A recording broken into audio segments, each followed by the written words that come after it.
नमस्कार, आप देख रहे हैं सी न्यूज भारत और मैं हूं आपके साथ प्रिया श्रीवास्तव। वक्त हो गया है महाराष्ट्र की कुछ चुनिंदा खबरों की ओर रुख करने का।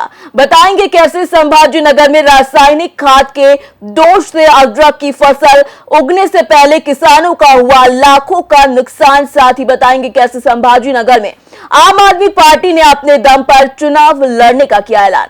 ऐसी तमाम खबरों पर डालेंगे नजर इस न्यूज बुलेटिन में। फुलंबरी तहसील के बाबरा क्षेत्र के लगभग 90 से 100 किसानों ने अन्य फसलों की तुलना में अदरक की फसल को चुना था क्योंकि इससे अच्छी वित्तीय सहायता मिलती है। लेकिन पवन एग्रो कंपनी के रासायनिक उर्वरक घटक पोटैश में कुछ दोष के कारण इन सभी किसानों की अदरक की फसल जमीन से उग ही ना पाई, जिसके चलते लाखों रुपए की आर्थिक क्षति हुई। चिंतित किसानों ने इसकी शिकायत की है और सारा दोष पोटैश कंपनी पर मड़ा है। छत्रपति संभाजी नगर से सी न्यूज संवाददाता राधेश्याम हेवाले की रिपोर्ट। खबर महाराष्ट्र से है, जहां छत्रपति संभाजी नगर धोरकिन में पेयजल पाइप फट गया है। हर महीने वाटर चैनल के फूटने और उसमें दूषित पानी आने से आम लोगों को दूषित पानी ही मिल रहा है, जिससे संभाजी नगर के नागरिकों के स्वास्थ्य के लिए खतरा पैदा हो गया है। इस कारण जनता के बीच ये चर्चा है कि इस आपदा से बचने के लिए मनपा और प्रशासन को तत्काल ध्यान देना चाहिए और संभाजी नगर के नागरिकों के स्वास्थ्य को खतरा ना हो, इस पर भी प्रशासन को ध्यान देना चाहिए। महाराष्ट्र छत्रपति संभाजी नगर से सी न्यूज संवाददाता शिवाजी नवले की रिपोर्ट। खबर महाराष्ट्र से है, जहां छत्रपति संभाजी नगर में आम आदमी पार्टी अपने दम पर चुनाव लड़ेगी। इसके लिए कन्नड़ से सुभाष तेजराव निकम का टिकट फाइनल हो चुका है और बाकी 8 सीटों के लिए तैयारी चल रही है।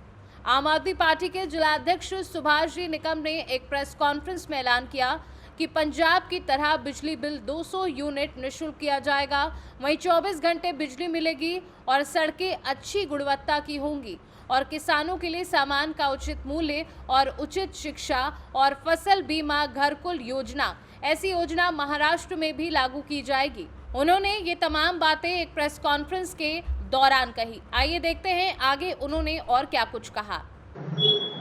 नमस्कार, मी सुभाष निकम, जिल्हा अध्यक्ष आम आदमी पार्टी छत्रपती संभाजीनगर। मी आमच्या पक्षाने कालच माझी उमेदवारी डिक्लेअर केली असून यासोबतच 8 मतदारसंघाची जबाबदारी उमेदवार निवडीची माझ्यावर सोपवण्यात आलेली आहे। माझी उमेदवारी डिक्लेअर झाल्यापासून मी सातत्याने या कन्नड तालुक्याचा दौरा सुरू केलेला आहे। अत्यंत विखुरलेल्या परिस्थितीत आपल्या तालुक्याचे कन्नड सोयगाव मतदारसंघामध्ये अत्यंत निकृष्ट दर्जाचे रस्ते झालेले, खड्डामय रस्ते झालेले आहेत। कोणत्याच प्रकारची व्यवस्था या लोकप्रतिनिधीकडून आतापर्यंत झालेली दिसत नाही। मी या विधानसभेच्या निवडणुकीमध्ये उभा राहणार असून आमच्या पक्षाने जे दिल्ली आणि पंजाबमध्ये जे काम केलं, जे पॅटर्न तयार केला, त्या पॅटर्नची पुनरावृत्ती या कन्नड सोयगाव मतदारसंघात निश्चितपणाने मी करणार आहे। जसे की शाळा, ज्या जिल्हा परिषदेच्या शाळा आहे त्या अत्यंत उत्कृष्ट दर्जाचं त्यांचं शिक्षण, त्यांची व्यवस्था हे करण्याचा मानस माझा आहे। त्याचप्रमाणे वीज, या सरकारने आतापर्यंत रात्रीची वीज दिली, 12-12 वाजता वीज देतात, आम्ही 24 तास वीज देण्याचा प्रयत्न करू। त्याचप्रमाणे आरोग्याची जी सेवा आहे अत्यंत विस्कळीत झालेली आहे। कन्नड आणि कन्नड परिसरातल्या सगळ्या हॉस्पिटलची अत्यंत दुर्दशा झालेली आहे, सरकारी हॉस्पिटलची। त्या ठिकाणी जाण्यासाठी रुग्णांना रस्ता सुद्धा व्यवस्थित नाही।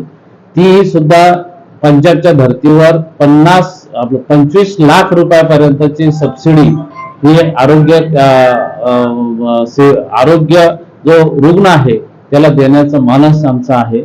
त्याचप्रमाणे पाणी व्यवस्था ही सुद्धा फुकट, वीज फुकट, अशा पद्धतीचं जे पॅटर्न आम्ही दिल्ली आणि पंजाबमध्ये स्वीकारलेला आहे आणि त्या धर्तीवर कन्नड सोयगाव मतदारसंघाचा नव्हे, पूर्ण छत्रपती संभाजीनगर मधील जे काही मतदारसंघ आम्ही निवडणूक लढवणार आहोत त्याची आजच मी यादी या ठिकाणी आमचे वरिष्ठ कार्याध्यक्ष अजित फाटके साहेबांना मी ती पाठवलेली आहे आणि त्याच्यावर विचार करून इतर 8 मतदारसंघाची सुद्धा लवकरात लवकर हे उमेदवार जाहीर होतील आणि आम्ही स्वबळावर ही निवडणूक लढवणार असून सगळ्यांचे डिक्लेरेशन निश्चितपणाने एक 8 दिवसाच्या डिक्लेरेशन होईल आणि सर्व उमेदवार कामाला लागतील आणि अत्यंत चांगल्या पद्धतीने ही निवडणूक आम्ही लढवणार असून जनतेने भक्कम अशा पैशावाल्याला सुद्धा या लोकसभेच्या निवडणुकीत बाजूला ठेवलं.